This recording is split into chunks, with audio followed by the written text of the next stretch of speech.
ఇప్పుడు నీకు 10 ఏళ్ళు వచ్చాయి కాబట్టి మనం కొన్ని స్మాల్ రూల్స్ ఫాలో అవ్వాలి. ఎలాంటి రూల్స్ అమ్మా?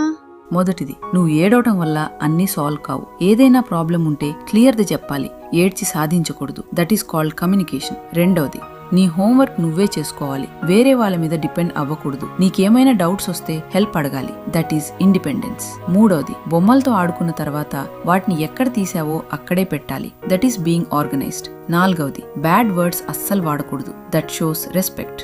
ఐదవది, నువ్వు తప్పు చేసినప్పుడు మనస్ఫూర్తిగా క్షమాపణ చెప్పాలి. That is responsibility.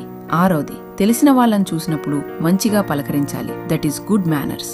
ఏడవది, ఇంటి పనుల్లో అమ్మా నాన్నలకు ఇష్టంగా హెల్ప్ చేయాలి. That is sharing. ఎనిమిదవది, నీకు ఏదైనా అర్థం కాకపోయినా లేదా డౌట్ వచ్చినా మౌనంగా ఉండకుండా వెంటనే అడిగి తెలుసుకోవాలి. That is honesty. తొమ్మిదవది, కారణం లేకుండా కోప్పడ్డం, చిరాకు పడ్డం చెయ్యకూడదు. నీ ఎమోషన్స్ ని కంట్రోల్లో ఉంచుకోవాలి.